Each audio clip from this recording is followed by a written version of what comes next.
Hello guys, in this video we will going to write some code about creating a new student by using our student model here. Great. So let me write some code here on the app dot here. Because we are creating a student, we are creating something on server. So whenever we are passing the data or creating some resource on the server, we use post. Okay. So, and whenever we are simply getting the data, we use get method, get request. So /API /v1 /students. So whenever actually the route is same, but this method is different. So actually they are different thing now.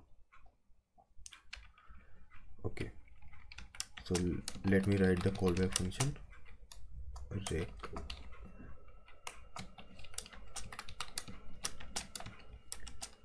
Great.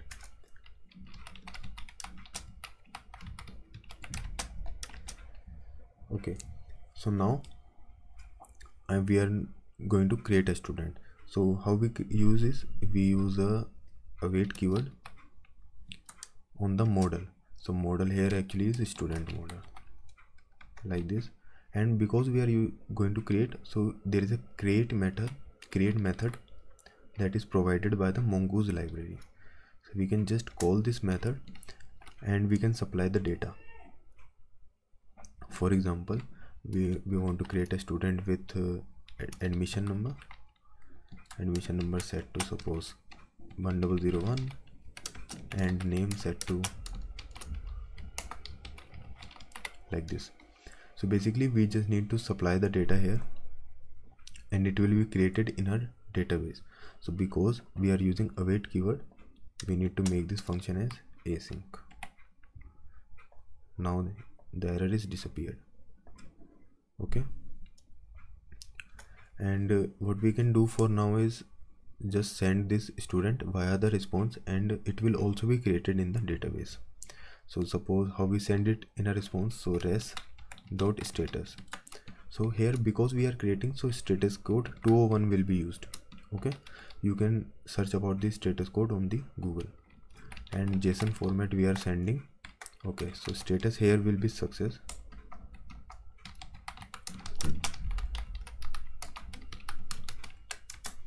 And let us say data key, we can pass the student. So basically the newly created student object. Okay, now actually this will not work as of now.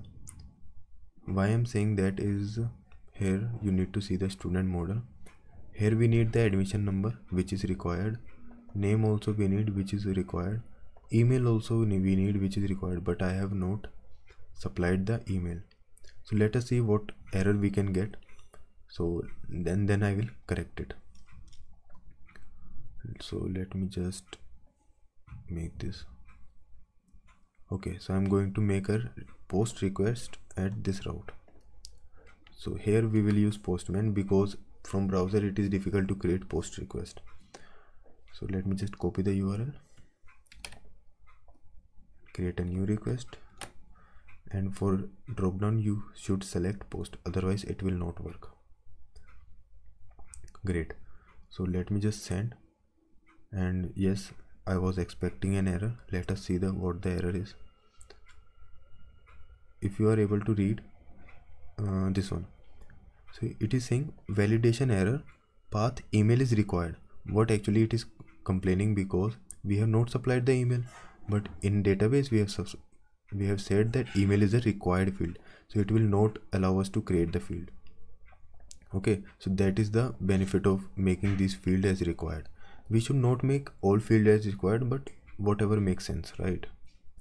So I have created a student object just to save some time. So let me just copy this one here.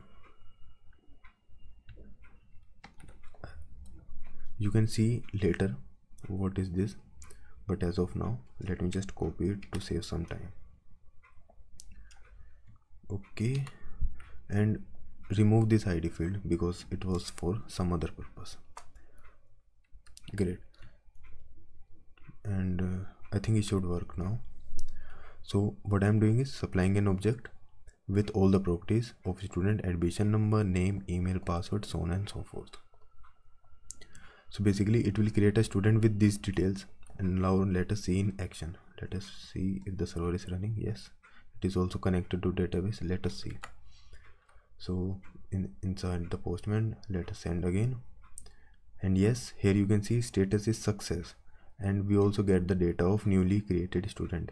Here this ID is generated by MongoDB or Mongoose already automatically, to ensure that each row has unique identity. Great. So, and this also __ v field is generated by Mongoose. And let us see if it is actually created. So earlier, if you see, we were getting an empty array.